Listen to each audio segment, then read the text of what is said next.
Whether we acknowledge it or not, we all have a deeply held sense of belief about how things ought to be done. If you've ever been married, undoubtedly, when you reached your first holidays, for example, you probably realized that the way that you had done things in your family growing up, the way that felt normal and proper to you, is probably not the same way that your spouse celebrated the holidays. And so you have to learn to make an accommodation. You have to learn to work with this person. Now, in the case of your spouse, it's a person that you love, so you have an incentive to do so. But when it's a stranger, we don't always really feel the need to accommodate them. When it's areas of religion, it becomes especially touchy. When I was growing up, I went to a church where this guy had this sense of entitlement to sit in this one seat. And so if somebody came and sat in his section of his pew, he'd come and stand beside them and say, "You are in my seat. You need to move." Even, if the person's a visitor. Oh my goodness. But when we have a deeply held sense of right and wrong, we're talking to strangers and it's an issue of faith, we can behave like idiots sometimes. In today's passage, we look at this sort of situation with Jesus. He comes in as a guest speaker at a synagogue, so a community in which he's a stranger, and he's addressing issues of faith. And we see how Jesus doesn't follow the way that things are supposed to be done because he understands that compassion is more important than rule keeping. And the response of the people to him, I think, shows something about our own heart and our own tendencies that we need to be mindful about. So read with me in Luke chapter 13, verses 10 to 17. One Sabbath day, as Jesus was teaching in a synagogue, he saw a woman who had been crippled by an evil spirit. She had been bent double for 18 years and was unable to stand up straight. When Jesus saw her, he called her and said, "Dear woman, you're healed from your sickness." Then he touched her, and instantly she could stand up straight. How she praised God. But the leader in charge of the synagogue was indignant that Jesus had healed her on the Sabbath day. "There are 6 days of the week for working," he said to the crowd. "Come on those days and be healed, not on the Sabbath." But the Lord replied, "You hypocrites!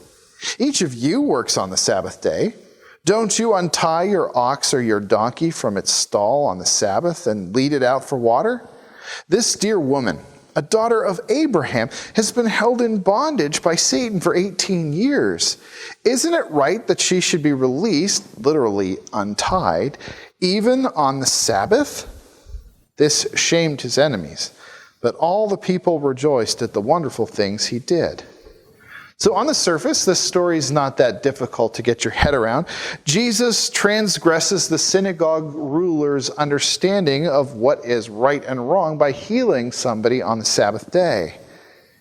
Now, he sees this man's outrage as hypocrisy, and he tells him to his face. After all, the legalists will untie a donkey or an ox to take them out for water because that's necessary for their well-being on the Sabbath day.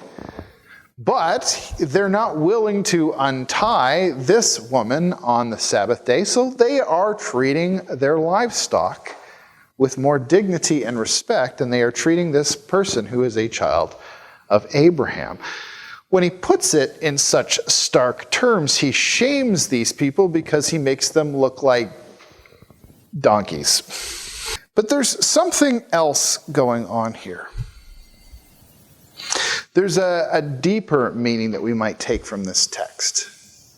After all, it could actually be a sort of parable of all of our lives. We are all, in a sense, broken, bent, unable to stand up on our own because of the oppression of the devil. And Jesus comes to us and proclaims liberation. And he touches us, in our case, through the church, the proxy that he has here on earth.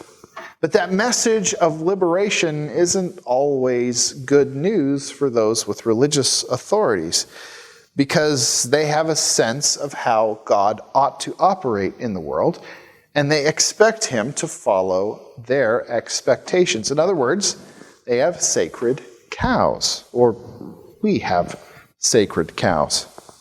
Sometimes our priorities get out of whack and we enforce the rules which are meant to be helpful to people in ways that are detrimental to people. I'm reminded of the story of Chuck Smith.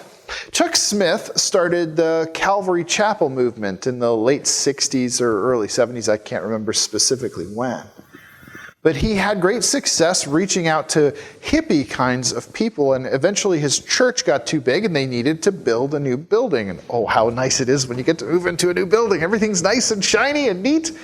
So they built this new building near the beach, and a lot of these same kinds of people would come to the church from the beach barefoot, because they were hippies, and they were traipsing in sand, which was getting the carpets all messed up. And when your carpets are brand new, you really notice those first few stains on them, don't you? And so some people came to him and said, "Hey, Chuck, can you ask those hippie people that are coming in with bare feet and sand off the beach to wash their feet before they come in? Or maybe put on shoes and socks like regular people? Because they're ruining the carpet." But here's the problem. The building was built to welcome people. To say, welcome, this is a community of God's people. You are welcome here among us. So then creating a higher bar of entry to say, well, you're only welcome here if you wear shoes and socks, or if you are willing to wash your feet before you come here, that betrayed the very reason that they built that building in the first place. So what did he do? He ripped up the carpet, because he'd rather have a church with bare concrete floors that's welcoming to everybody who wants to come in, that is true to its purpose, than to have a church that had beautiful carpet but didn't allow everyone to come in. People are more important than the rules, especially people who are in difficult circumstances, people who are on the outside. I'm reminded of an example that's probably a little bit more familiar to us than hippies coming in off the beach. How do we treat new mothers with crying babies in church? When I was growing up, I remember people becoming indignant because somebody with a crying baby stayed in the service longer than they thought was reasonable. And that baby crying distracted us from worship or from the sermon. And to be fair, a crying baby can be distracting from worship or from a sermon. But at the same time, we need to consider the needs of the mother. When you're a new mother and you're getting sleep in little snatches where you can get it, maintaining a spiritual life is hard. I've never been a new mother, but I was a father with twins, and we experienced what that was like, where you hardly get to sleep, you hardly get a minute of peace and quiet. When do you pray? When do you read your Bible? You go to church, but can you participate? And so maybe that mother sitting in the church, the crumbs that she can get while she's sitting at the back trying not to be a nuisance with a crying baby, maybe allowing her to get more of that is more important than me in my unchallenged state getting everything. And so maybe I need to understand that that person's needs trump my needs. And so I need to accommodate them. They don't need to accommodate me.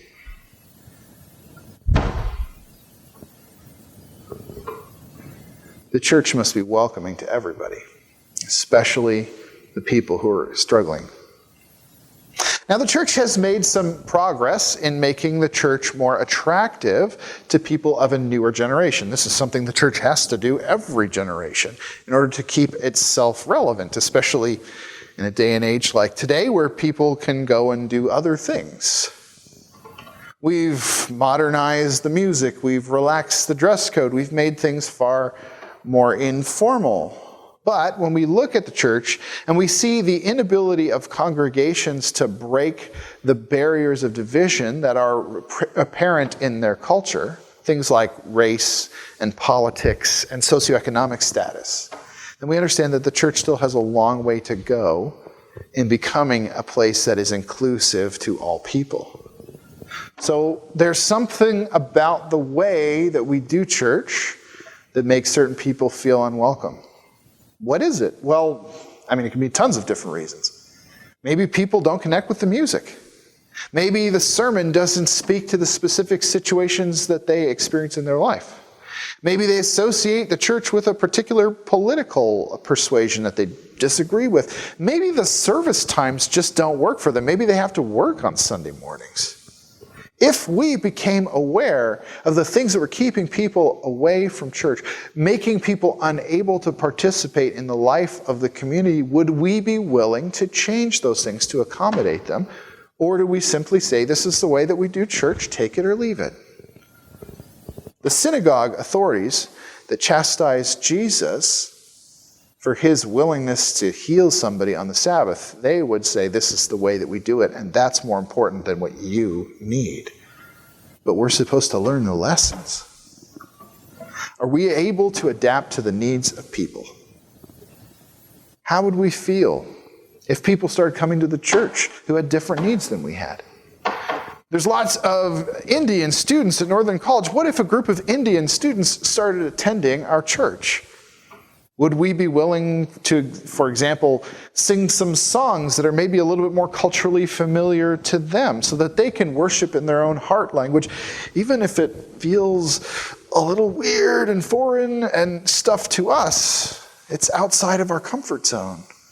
Would we be willing to do that, or would we say, no, this is how we do it, take it or leave it? What if people came in who had mental health challenges or addiction problems? Would we be willing to support them? To say, how can we help you walk through these difficulties? Or do we just sort of say, how can we minimize the inconvenience that your problems make for us? Do we tolerate them while secretly resenting their presence in the community? As Jesus' hands and feet, our job is to follow Jesus' example, proclaiming liberty to everyone who is not a part of the community, everyone who is enslaved. So we need to ask ourselves, how should we act towards those outside the church to proclaim the good news? Paul wrestles with this question in 1 Corinthians chapter 9.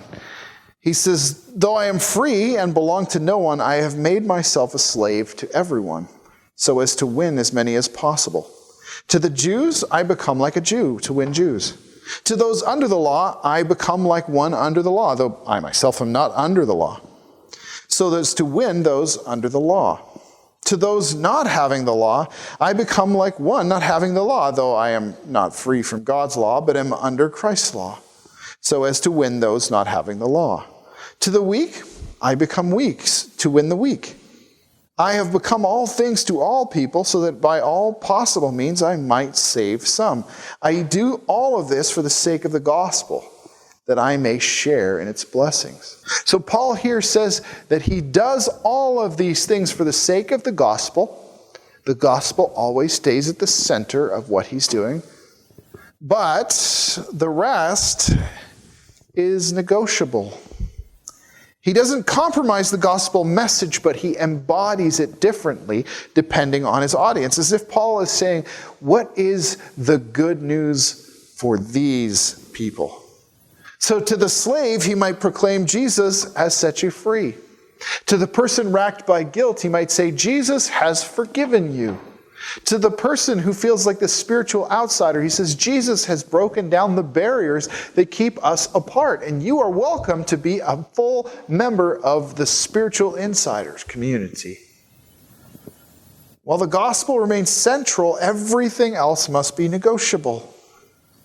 Our central focus must remain on how God's coming kingdom meets people where they're at. And we do this by embodying the good news in our life. So to those who are enslaved, we demonstrate that Christ has set us free. To those who live with guilt, we live as those who demonstrate the joy of having been forgiven for our past sins. To those who feel like spiritual outsiders, we live as if we are a community that welcomes everyone. Now, the church is not meant to be then a stale thing that we simply do the same thing every week, year in and year out. Doing the same thing can feel comforting because it gives us an island of familiarity in times of tremendous change. But the church isn't about doing what's comfortable for those who are on the inside. The church is about loving those who are on the outside. And so our life must never focus on what is comfortable, what is helpful for us, what we like. It must always focus on what will bring the good news to those who are on the outside, what will help them meet Jesus. So when Jesus comes to us and he challenges us and says the way that you're doing things is stale and it's about you and not about the people who are outside, we need to do something about those who are on the outside. So Jesus disrupts this comfortable thing that we're used to. How do we respond to him? Are we like the synagogue ruler that gets indignant about the fact that Jesus doesn't do it the way that he's supposed to do it? Or do we follow Jesus into a new way of being? A way that is motivated by a love for those outside of our walls? And do we follow him there even if it means killing our sacred cows to do it?